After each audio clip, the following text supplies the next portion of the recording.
میری سہیلیاں بھی اسے مدعو کر چکی تھی۔ میں نے تھکی ہوئی آواز میں کہا، 1 ہفتے بعد میرا نکاح ہے رشید سے، ضرور آنا۔ شاہ جنات نے دھیرے سے مسکرا کر کہا، میں ضرور آؤں گا۔ اس کے چہرے پر وہ مسکراہٹ ایسی تھی جیسے رات کے اندھیرے میں کوئی چاند نکل آیا ہو۔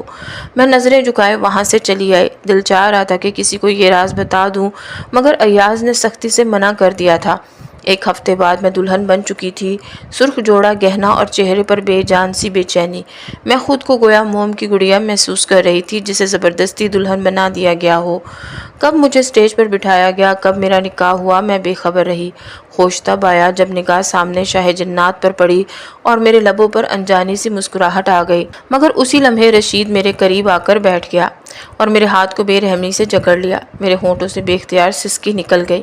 شاہ جنات نے یہ منظر دیکھا تو چونک گئے۔ رشید دانت پیستے ہوئے آگے بڑھا اور زہر خند لہجے میں بولا، اب میں تجھے بتاؤں گا کہ اس دن تھپڑ مار کر تو نے کتنی بڑی غلطی کی تھی۔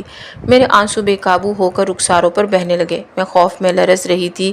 اسی لمحے فائزہ میرے قریب آئی اور کان میں سرگوشی کی کہ وہ تم سے ملنا چاہتے ہیں، تم اندر چلی جاؤ۔ یہ سن کر میری سانس رکنے لگی، دل کی دھڑکن تیز ہو گئی تھی۔ میں جان گئی تھی کہ اب واپسی کا کوئی راستہ نہیں بچا، سب کچھ طے ہو چکا تھا۔ میں لرزتے قدموں کے ساتھ اندر چلی گئی۔ جیسے ہی اندر قدم رکھا، ایک مانوس سی گہری آواز نے مجھے چونکا دیا۔ میں جان گیا ہوں، تم ٹھیک کہتی تھی، مجھے تم پر یقین کر لینا چاہیے تھا۔ میں نے پلکیں جھکا لیں، دل میں ایک بوجھ سا اتر آیا۔ اب کچھ نہیں ہو سکتا، جو ہونا تھا وہ ہو چکا ہے۔ ہمارے راستے ہمیشہ کے لیے جدا ہو گئے۔ شاید یہ دکھ، یہ غم میری تقدیر بن چکے ہیں۔ میں واپسی کا رخ کرنے ہی والی تھی کہ وہ بولے، رکو، میں تمہارے لیے کچھ لایا ہوں۔ شاہ جنات نے اپنے ہاتھ آگے بڑھائے۔ ان کے ہاتھ میں ایک گہری خوشبو والے تازہ گلابوں کا گلدستہ تھا۔ یہ جناتوں کی بستی سے ہے، تمہارے لیے۔ میں نے حیرانی سے گلابوں کو دیکھا اور ہلکی سی زخمی مسکراہٹ لبوں پر بکھیرتے ہوئے کہا، سر یہ پھول تو ایک دن سوکھ جائیں گے، تحفہ تو ایسا ہونا چاہیے تھا جو ہمیشہ میرے ساتھ رہتا۔ وہ دھیرے سے مسکرا دیے۔ ان کی مسکراہٹ میں ایک عجیب سی روشنی تھی۔ تم غلط سمجھ رہی ہو، یہ پھول کبھی نہیں سوکھیں گے، بس تمہیں روز ان پھولوں کو سونگھنا ہوگا۔ میں ان کے الفاظ سمجھنے ہی لگی تھی کہ پیچھے سے رشید کی آواز بجلی بن کر گری، یہاں کیا کر رہی ہو، سوگ منانے آئی ہو؟ اور ابھی تو کچھ ہوا ہی نہیں۔ رشید کی آواز سن کر میری ریڑھ کی ہڈی میں سنسنی دوڑ گئی۔ میں خوفزدہ ہو کر پیچھے مڑی، وہ بالکل میرے قریب کھڑا تھا۔ میرے دل نے جیسے اشارہ دیا، کیا اسے شہنشاہ جنات نظر نہیں آئے؟ میں نے فوراً پیچھے دیکھا تو سکون کا سانس لیا، کیونکہ شہنشاہ جنات غائب ہو چکے تھے یا شاید خود کو چھپا چکے تھے۔ یوں ہی میری رخصتی ہو گئی تھی۔ یہ رخصتی کم اور میرے ارمانوں کا جنازہ زیادہ تھی۔ میں اس گاؤں سے دوسرے گاؤں میں آ گئی تھی اور وہ نیا گاؤں میرے لیے ایک انجام سے کم نہ تھا۔ مجھے سیج سے آراستہ بیڈ پر بٹھا دیا گیا، لیکن ابھی کچھ ہی دیر گزری تھی کہ رشید کو اس لڑکی کے ساتھ دیکھ کر میرے ہوش اڑ گئے۔ رشید اسے اندر لا کر مجھے باہر نکال چکا تھا۔ وہ غصے سے بھڑک اٹھا، دانت پیستے ہوئے بولا، مجھے پتا ہے تجھے منہ دکھائی چاہیے تو سن لے، دنیا کی سب سے انوکھی منہ دکھائی تجھے دوں گا جو کسی کو نصیب نہیں ہوئی۔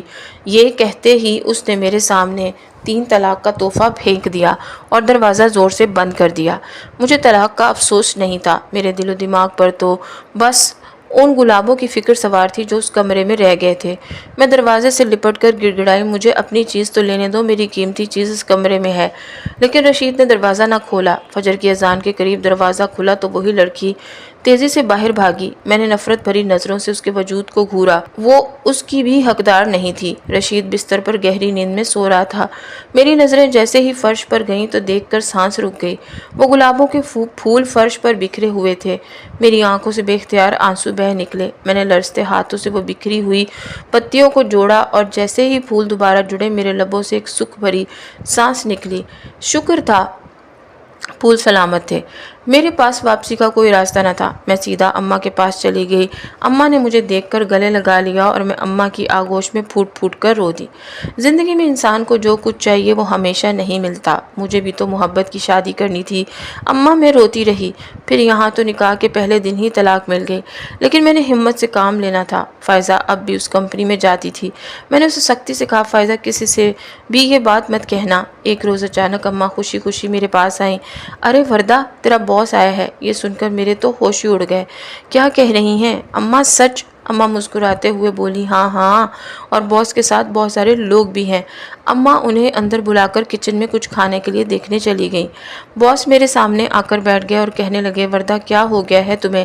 مجھے پتہ چلا کہ اس نے تمہیں چھوڑ دیا ہے، میں اسے چھوڑوں گا نہیں۔ کسی کی مجال کیسے ہوئی تمہاری زندگی سے کھیلنے کی؟ یہ سن کر میرے رونگٹے کھڑے ہو گئے۔ فائزہ نے آپ کو سب کچھ بتا دیا؟ میں نے تو اس سے منع بھی کیا تھا، میں جلدی سے بولی۔ اچانک وہ گہری نظروں سے مجھے دیکھ کر کہنے لگے تمہیں نہیں پتہ میں ایک جنات ہوں، شاہ جنات؟ میری آنکھیں حیرت سے پھیل گئیں۔ آپ کو کیسے معلوم ہوا کہ میں نے گلاب کا پھول نہیں سونگھا؟ وہ مسکرا کر بولے کیونکہ اس جیسا ایک اور گلاب کا پھول میرے پاس بھی ہے۔ جب جب تم وہ پھول سونگھتی اس کی خوشبو میرے پاس آتی۔ میری آنکھیں حیرت اور خوف سے بھر گئیں۔ میں جانتا تھا کہ تم خوش نہیں ہو، اسی لیے میں نے تمہیں گلاب کا پھول دیا تھا تاکہ جب تم اپنی خوشی اور سکون کی طلب میں ہو تو تم اسے ضرور سونگھو، لیکن جب تم نے خوشبو نہیں سونگھی میں سمجھ گیا کہ کوئی پریشانی ضرور ہے۔ یہ سن کر میرے آنسو بہنے لگے۔ میں نے شکوہ کیا آپ کی وجہ سے یہ سب کچھ ہوا ہے، اگر آپ مجھے نہ ٹھکراتے تو میرے ساتھ یہ سب نہ ہوتا۔ شاہ جنات گہری سانس لے کر بولے میں تمہیں پہلے بھی بتا چکا ہوں، میں کسی انسان لڑکی سے نکاح نہیں کر سکتا، میں تمہیں بیوی کا درجہ نہیں دے سکتا۔ ان کی بات سن کر مجھے وہ دن یاد آیا جب انہوں نے کہا تھا تم میرے بچوں کی آیا بن کر میرے گھر آ سکتی ہو۔ میں نے بے اختیار بلند آواز میں کہا مجھے منظور ہے، میں آپ کے بچوں کی آیا بن کر آپ کے ساتھ رہوں گی، بس پلیز مجھے اپنا نام دے دے، مجھ سے نکاح کر لے۔ وہ حیرت میں ڈوب گئے۔ یہ تم کیا کہہ رہی ہو وردہ؟ کیوں اپنی زندگی کو ایک عذاب سے دوسرے عذاب میں دھکیل رہی ہو؟ میں رو پڑی۔ کیوں کیا ہوا ہے؟ وہ دھیمے لہجے میں بولے میری ماں ملکہ جنات تمہیں کبھی قبول نہیں کرے گی، وہ کبھی نہیں چاہیں گی کہ تم میری بیوی اور اگلی ملکہ بنو۔ میں نے ہمت کر کے کہا تو پھر میں نوکرانی بن کر ہی ساری زندگی آپ کے ساتھ رہوں گی، مجھے صرف آپ کے ساتھ رہنا ہے، مجھے اپنے بچوں کی آیا بنا کر اپنے محل میں لے جائیے۔ ابھی میری بات پوری بھی نہ ہوئی تھی کہ اچانک کچن سے اماں کی کانپتی ہوئی آواز آئی وردہ یہ کیسی باتیں کر رہی ہو؟ یہ شخص کون ہے؟ یہ یہاں کیا کر رہا ہے؟ میں گھبرا کر کچن کی طرف بڑھی۔ اماں سکتے میں آ گئی تھیں۔ میں نے فوراً اماں کو پانی پلایا اور اپنے پاس بٹھا لیا۔ باس خاموش کھڑے تھے اور میں نے اماں کو سچائی بتا دی۔ اماں میرا باس ادریس شاہ جنات کا بادشاہ ہے۔ یہ سن کر اماں نے بے اختیار اپنے منہ پر ہاتھ رکھ لیا۔ یہ تم کیا کہہ رہی ہو؟ اماں کے چہرے پر حیرت اور خوف چھایا ہوا تھا۔ میں نے اماں کو اپنی پوری کہانی سنا دی۔ اماں بے چین ہو گئیں اور بس یہی کہتی رہیں وردہ یہ تم نے کیا کر دیا؟ تم نے کیسے ایک جن زادے سے عشق کر لیا؟ میں رو پڑی۔ اماں میری کیا غلطی تھی؟ میری غلطی صرف یہ تھی کہ مجھے کسی سے محبت ہو گئی۔ محبت کرتے وقت مجھے کیا پتا تھا کہ وہ جس سے میں محبت کر رہی ہوں وہ ایک جن زادہ ہے۔ میں نے سر تھام لیا، اندر ہی اندر غصے سے تپ رہی تھی۔ تب میں نے باس کی طرف دیکھ کر کہا اب کیوں آئے ہیں آپ؟ اگر اتنی ہی فکر تھی تو تب میرا ہاتھ تھام لیتے، آج میں تنہا نہ ہوتی۔ اب کیوں آئے ہیں؟ چلے جائیں یہاں سے۔ یہ کہہ کر میں اپنے کمرے میں چلی گئی۔ مجھے لگا جیسے میری زندگی سب رک سی گئی ہے، جیسے ہر خوشی مجھ سے چھن چکی ہو۔ 2-3 دن گزرے جب اماں میرے پاس آئیں۔ ان کے ہاتھ میں لال جوڑا تھا جو وہ پہلی بار میرے لیے لائی تھیں۔ میں حیرت سے بولی اماں کیا ہوا؟ اماں دھیمی آواز میں بولی وہ آ رہا ہے تم سے نکاح کے لیے، تمہیں اپنے ساتھ لے جائے گا۔ یہ سن کر میرے پیروں تلے سے زمین کھسک گئی۔ سچ میں؟ دھیمی سی آواز میں بولی اماں مسکرا کر بولی ہاں تمہاری خوشی اسی میں تھی نا، تو وہ آ رہا ہے، اب تو خوش ہو نا؟ میری خوشی کا کوئی ٹھکانہ نہ رہا۔ اور پھر کچھ دیر بعد دروازے پر دستک ہوئی۔ جب میں نے پردہ ہٹایا تو دیکھا وہ شاہ جنات نکاح کے جوڑے میں ملبوس اپنے چند ایک دوست کے ساتھ میرے گھر آئے تھے۔ میرا دل بھر آیا، میں تو ان کے لیے ساری زندگی بھی غلامی کر سکتی تھی۔ نکاح ہوا اور جیسے ہی رسم مکمل ہوئی شاہ جنات نے گہری نظروں سے مجھے دیکھا اور کہا اب اگر تم میری حویلی میں آؤ گی تو صرف نوکرانی بن کر رہنا ہوگا، یاد رکھنا تم مجھ سے کبھی نہیں ملو گی، نہ میرے قریب آؤ گی۔ میری ماں ملکہ جنات آدم زادیوں کی دشمن ہے، سچائی جاننے کے بعد وہ تمہیں کبھی معاف نہیں کرے گی۔ مجھے اس کی ہر شرط قبول تھی۔ میں نے فوراً سر ہلا کر ہاں کر دی۔ وہ مجھے لے کر اپنی حویلی میں چلا گیا۔ وہ جناتوں کی حویلی تھی، چاروں طرف سرسبز و شاداب درختوں کی قطاریں، درمیان میں ایک قدیم حویلی جہاں سے پرندوں کی پراسرار آوازیں آ رہی تھیں۔ میں نے ایک نوکرانی جیسا لباس پہن رکھا تھا۔ ہم حویلی کے اندر بڑھ ہی رہے تھے کہ ایک گرجدار کرخت آواز نے ہمیں وہیں روک دیا۔ کون ہے یہ لڑکی؟ تم اسے یہاں کیوں لے کر آئے ہو؟ میں نے کہا تھا نا آدم زادیوں کو یہاں نہ لانا۔ میرے قدم لرز گئے، دل جیسے سینے میں سمٹ گیا۔ میں نے لرزتے دل کے ساتھ نگاہ اٹھائی اور وہ منظر دیکھ کر میری سانسیں رک گئیں۔ میرے دل نے ایک لمحے کو دھڑکنا چھوڑ دیا۔ وہ ایک خوفناک عورت تھی جس کے چہرے پر جھریاں ہی جھریاں تھیں۔ اس کے لمبے لمبے سفید بال ہوا میں بکھرے ہوئے زمین تک پھیلے ہوئے تھے۔ اس کی گہری سی آنکھیں کسی اندھی کھائی کی طرح خوفناک تھیں، جن میں ایک سرخ لکیر چمک رہی تھی۔ اس کی نوکیلی دانتیں باہر کو نکلے ہوئے تھے، جنہیں دیکھ کر میرے وجود میں کپ کپی دوڑ گئی۔ تبھی شاہ جنات آگے بڑھے، سر جھکایا اور میٹھے لہجے میں بولے، آداب اماں جان، آپ اس محل کی ملکہ ہیں۔ آج تک آپ نے اپنے ساتھ کسی بھی عورت کو اس محل میں نہیں رکھا۔ آپ خود میرے بچوں کی نگہداشت کرتی آئی ہیں، لیکن اماں جان 1 سال ہو گیا اس واقعے کو، اور 1 سال سے کچھ نہیں بدلا۔ کب تک ہم پچھلے دکھوں کا بوجھ اٹھائے رہیں گے؟ کب تک سوگ منائیں گے؟ شاہ جنات نے گہری سانس لی اور بولے، اسی لیے ہم نے فیصلہ کیا ہے کہ کسی کو یہاں لے کر آئیں گے۔ ہم انسانوں کی بستی گئے اور وہاں ہمیں یہ لڑکی ملی۔ ہم اسے ملازمہ کے طور پر اپنی حویلی لائے ہیں۔ آج سے یہ آپ اور میرے بچوں کی خدمت کرے گی۔ یہ سن کر میرے جسم میں سنسنی دوڑ گئی۔ ملکہ جنات مجھے خونخوار نظروں سے گھور رہی تھیں، جیسے ابھی چیر پھاڑ ڈالیں گی۔ پھر ان کی بھاری سرد آواز گونجی، ٹھیک ہے، میں ابھی اس کا امتحان لیتی ہوں۔ اگر یہ امتحان میں پاس کر گئی تو اسے یہاں رہنے کی اجازت دوں گی۔ میری سانسیں جیسے اٹک گئیں، دل حلق میں آ گیا۔ اگلے ہی پل ملکہ جنات نے انگلیوں کی ایک چٹکی بجائی اور منظر یکدم بدل گیا۔ ہمارے سامنے دہکتے کوئلوں کا فرش بچھا ہوا تھا، ان سے آگ کے شعلے لپک رہے تھے۔ میں ساکت رہ گئی، میری روح کانپ اٹھی۔ ملکہ جنات میرے قریب آئیں اور گرائی، اے لڑکی، یہ تیرا امتحان ہے۔ اگر تو کامیاب ہو گئی تو اس حویلی میں رہ سکتی ہے۔ چل ان دہکتے کوئلوں پر قدم رکھ تاکہ میں جان سکوں کہ تجھ میں کتنا دم ہے۔ میرا چہرہ زرد پڑ گیا، قدموں سے جان نکلنے لگی۔ یہ صرف میرا امتحان نہ تھا، یہ میری محبت کا بھی امتحان تھا۔ میں دل ہی دل میں بولی، کیا میں اس کے لیے یہ سب کر سکتی ہوں؟ کیا میں اس محبت کو ثابت کر سکتی ہوں؟ وہ جنزادہ مجھے غور سے دیکھ رہا تھا، جیسے اسے یقین تھا کہ میں انکار کر دوں گی اور یوں واپس اس حویلی سے چلی جاؤں گی۔ لیکن میں ایک لمحے کو مسکرائی اور ملکہ جنات سے کہا، میں کچھ بھی کر سکتی ہوں، یہ کوئلے کیا چیز ہیں؟ پھر میں بنا جھجکے دہکتے کوئلوں پر جا کھڑی ہوئی۔ میری چیخوں نے ساری حویلی کو ہلا کر رکھ دیا۔ میرے قدم جل رہے تھے مگر میں ہٹنے کا نام نہیں لے رہی تھی۔ ملکہ جنات کے چہرے پر ایک عجیب سا اطمینان اتر آیا تھا۔ وہ بولی، دیکھ لڑکی، تو فیل ہو گئی۔ میں ایک قدم پیچھے ہوئی، لیکن فوراً اپنی آنکھیں بند کی اور دوبارہ کوئلوں پر قدم رکھ دیے۔ دل میں محبت کا دیپ جلائے میں خاموشی سے اس دہکتے راستے کو عبور کرتی چلی گئی۔ جو ہی میں دوسری طرف پہنچی تو جسم بے جان ہونے لگا اور میں گرتی ہی تھی کہ شاہ جنات نے مجھے اپنی باہوں میں تھام لیا، لیکن اگلے ہی لمحے میں خود کو سنبھال کر ایک جھٹکے سے ان سے الگ ہو گئی۔ ملکہ جنات کی گونجتی ہوئی آواز سنائی دی، بس بہت ہو گیا، تو نے ابھی میرا امتحان پاس نہیں کیا، تجھے مزید آزمائشوں سے گزرنا ہوگا، کل ایک اور کام دیا جائے گا، جا ابھی جا کر آرام کر لے۔ یہ سنتے ہی میرا دل بیٹھ گیا، میرے پیروں سے خون بہہ رہا تھا، جدھر جاتی خون کے قطرے زمین پر بکھرتے جاتے۔ میں بمشکل اپنے کمرے تک پہنچی، دروازہ بند کیا اور پھوٹ پھوٹ کر رونے لگی۔ محبت کی یہ کیسی قیمت تھی؟ مجھے اندازہ نہیں تھا کہ میرا راستہ اتنا کٹھن ہوگا، لیکن اب واپسی کا کوئی راستہ نہ تھا۔ میں تو سب کچھ پیچھے جلا کر آئی تھی۔ آدھی رات گزری تھی کہ مجھے محسوس ہوا کسی نے میرے زخمی پیروں پر نرم سا لیپ لگایا۔ میں چونک کر جاگ اٹھی اور سامنے شہنشاہ جنات کو دیکھ کر میرے ہوش اڑ گئے۔ آپ یہاں کیا کر رہے ہیں؟ میں گھبرا کر بولی، اگر ملکہ نے دیکھ لیا تو قیامت آ جائے گی، آپ یہاں سے چلے جائیں۔ میں نے فوراً اپنے پیر کھینچ لیے، مگر اگلے ہی لمحے شہنشاہ جنات نے میرا پاؤں پھر سے تھام لیا۔ چپ چاپ بیٹھو، مجھے لیپ کرنے دو۔ دیکھ نہیں رہی تمہارا پاؤں کتنا زخمی ہے؟ ان کے لہجے میں نرمی تھی۔ پھر اچانک ایک دھاڑتی ہوئی آواز گونجی، یہ سب کیا ہو رہا ہے؟ ہم دونوں چونک گئے۔ وہ آواز ملکہ جنات کی تھی جو غصے سے آگ بگولا ہو رہی تھی۔ ادریس، تم یہاں کیا کر رہے ہو؟ اس منحوس لڑکی کے ساتھ تمہاری ہمت کیسے ہوئی اسے ہاتھ لگانے کی؟ یہ ایک اچھوت ہے، ہماری نسل سے نہیں، اس بد نصیب کو تم نے چھوا کیسے؟ میرے تو قدموں تلے زمین نکل گئی، بدن لرزنے لگا۔ شاہ جنات یعنی ادریس فوراً آگے بڑھے اور کہا، اماں حضور، آپ غلط سمجھ رہی ہیں، میں ایسا کبھی نہیں کر سکتا، میں ایک نیک دل جنزادہ ہوں۔ پھر وہ میری طرف دیکھ کر بولے، اماں، یہ لڑکی اب اپنی آزمائش پوری کر چکی ہے اور اب یہ ہماری نوکرانی بننے کے لائق ہے۔ میں اس پوری بستی کا شاہ ہوں اور یہ لڑکی اب ہماری بستی کی مکین ہے۔ کیا ہوا جو یہ آدمزادی ہے؟ میں برداشت نہیں کر سکتا کہ میری بستی میں کسی پر ظلم ہو۔ یہ الفاظ سن کر ملکہ جنات کا غصہ آسمان چھونے لگا۔ وہ چیخ کر بولی، اگر تم یہی چاہتے تو ٹھیک ہے، لیکن یہ لڑکی میں اسے کبھی معاف نہیں کروں گی۔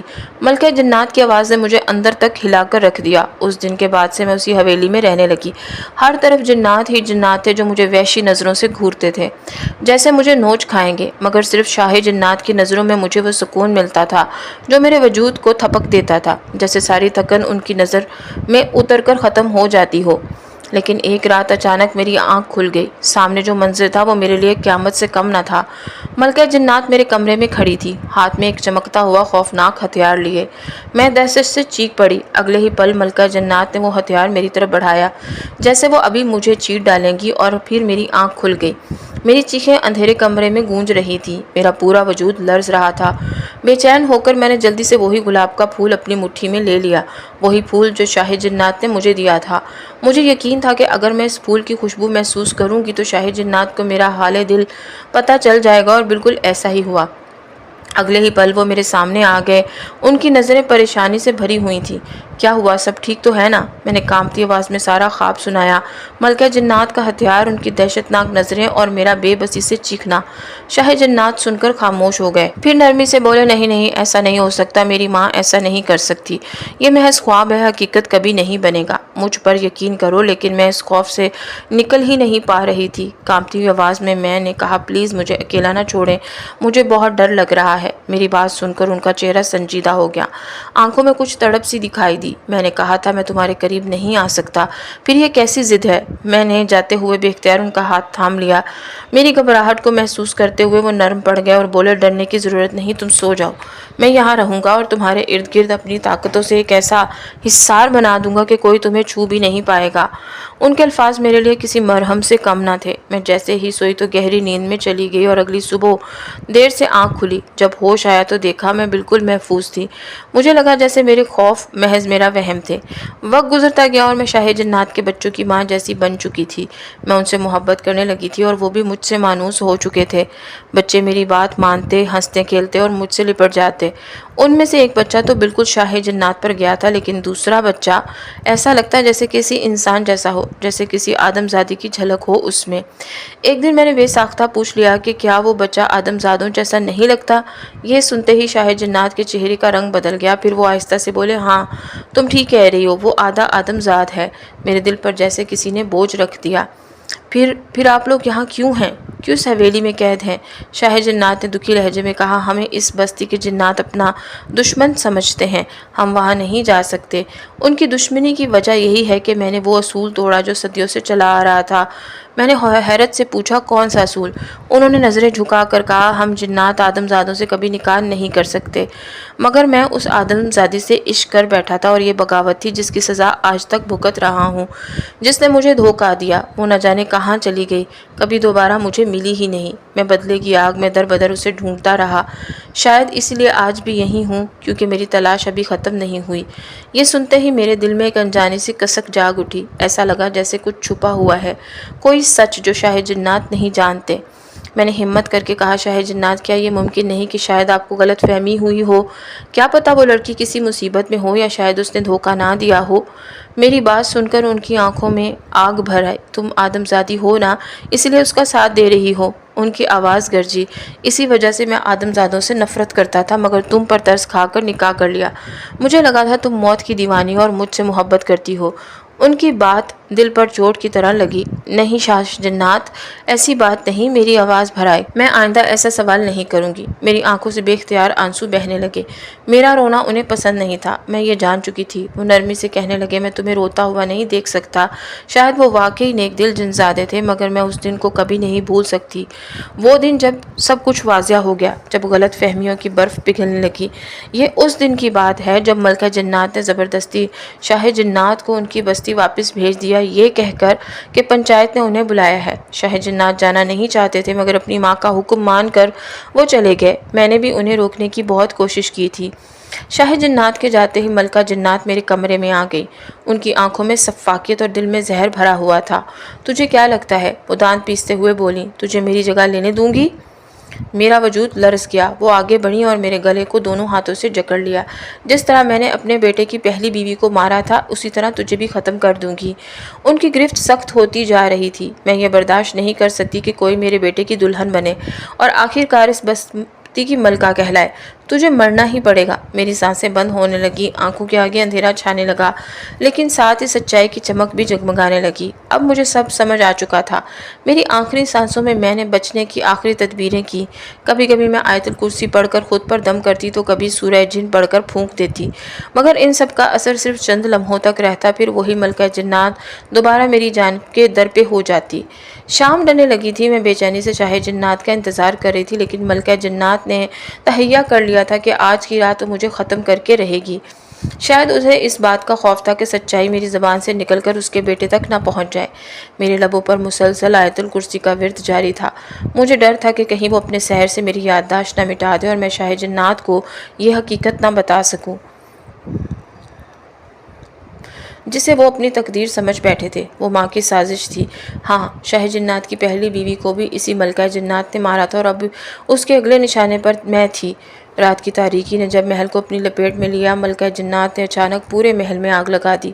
آگ کی لپٹیں اور اس کے قہقہے دار آواز چاروں طرف گونجنے لگی۔ اب تو کہاں جائے گی بچ کر؟ تو بچ کر دکھا۔ میرا دل حلق میں آ گیا، پسینے میں شرابور میں تیزی سے اپنے کمرے کی طرف بھاگی، دروازہ بند کیا اور کانپتے ہاتھوں سے وہی گلاب کا پھول نکالا جو شاہ جنات نے مجھے دیا تھا۔